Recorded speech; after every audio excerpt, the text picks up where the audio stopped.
Deadgrinner mortals. You are watching Deadgrinners Customs. Like this video and subscribe to this channel before I destroy you all. Don't you like this color? Isn't it as beautiful as his customs? Go on, worship this channel, or else.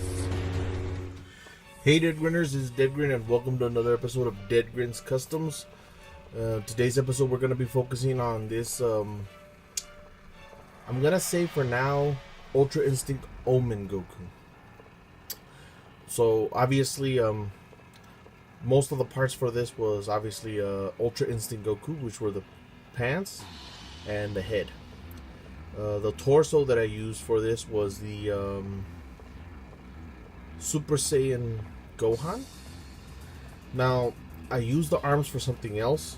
The Broly second coming Gohan. So the arms that I used for this one was the clone Gohan arms.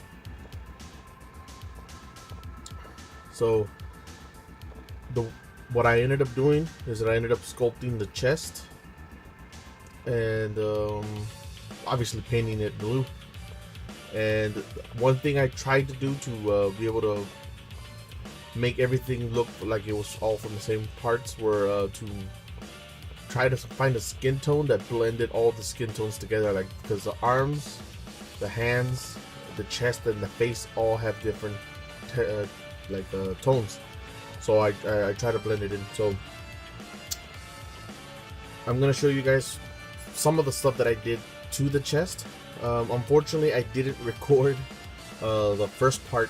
I thought I did, but when I look back on it, I guess I did it all off camera and I couldn't really see it. So some of the stuff that I'm going to show you guys is going to show you mostly of how I think sculpted the little tear, and also everything that I sanded. So I still haven't really decided if it's going to be an Ultra Instinct Omen or Super Saiyan God.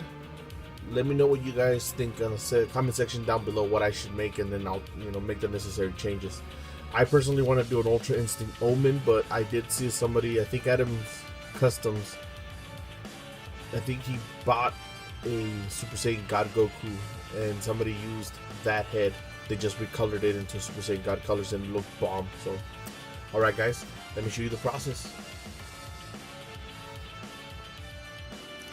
Alrighty guys, so like I said, I accidentally didn't record the first part, but originally I showed you guys how to sculpt everything that I had already put on his chest. But right here what I'm doing is that I put him in a cup of hot water. I heated the water for about maybe 2.5 minutes, and I left him in there for about 10 minutes. Now I'm letting him dry. And this piece speeds up the process, the curing process, because you usually have to wait about 24 hours for it to be fully cured. This cuts it down from 24 to 10-15 minutes, it depends on the size. Alright, so that was a 320 grit sandpaper.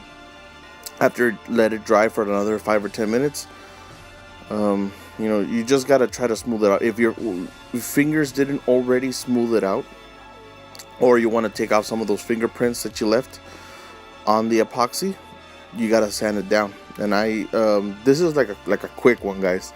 I usually take my time. I do 200 and then move on to 320 and then 400 and then move on to 600. For this one, I'm going from 320 to about 600. But yeah.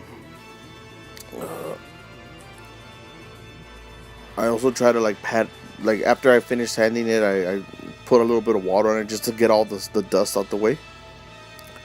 Alright, here's a 600. Now these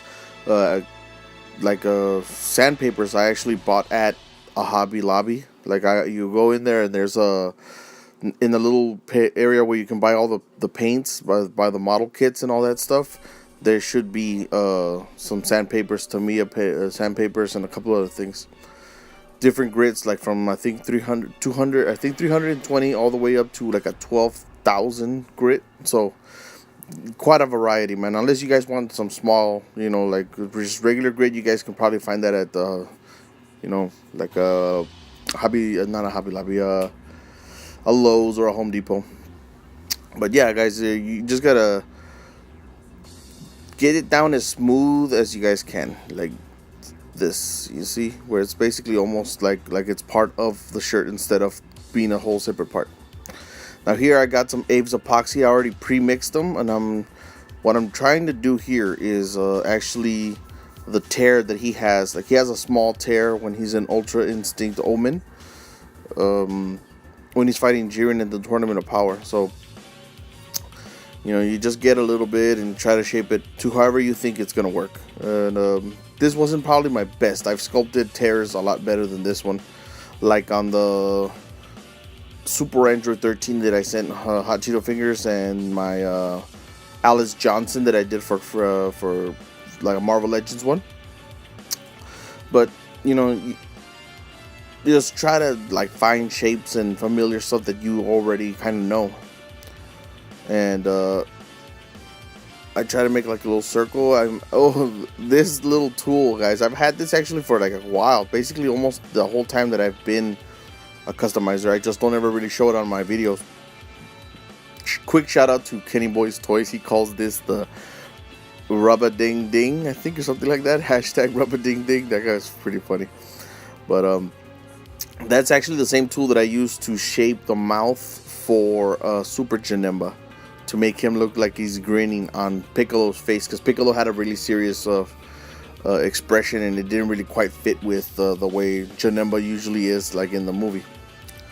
But anyways, you know, for this tool, I mostly use it for shaping that little triangle shape that's supposed to be like the tear.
And again, you know, using the same thing, water that's I just heated up at 2 minutes and 30 seconds.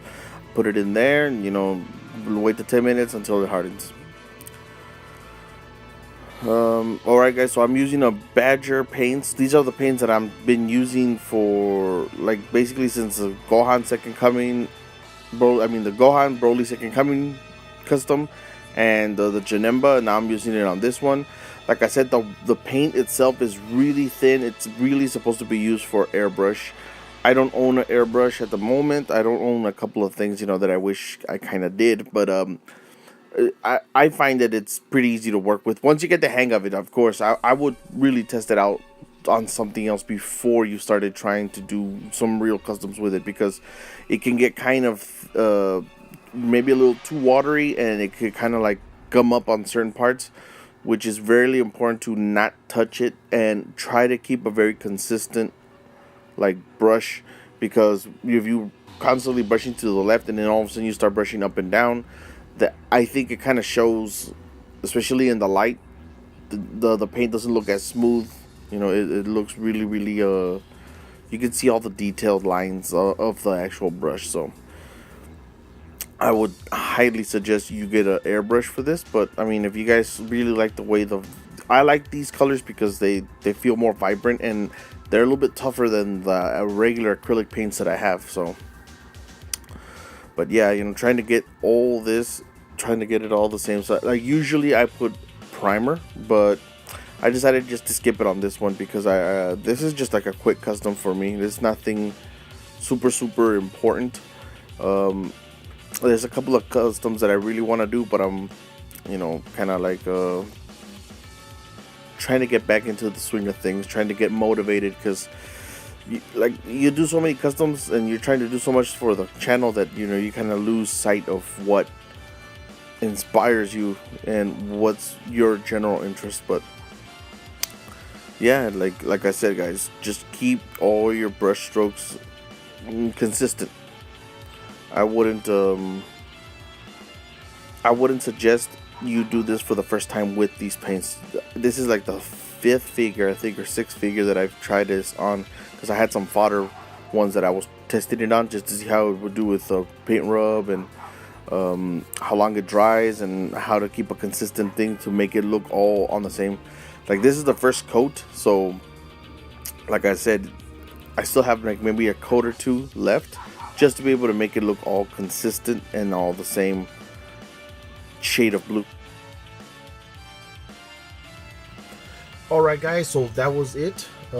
Hopefully that some of that was informative to you guys. Like I said, I'm not gonna, for something as simple as this, I'm not gonna show you a step for step, because it's a really simple thing. I mean, anybody can really do this. All you gotta do is just use some epoxy and, you know, blend that chest in, and basically mostly a repaint. I haven't finished this at all.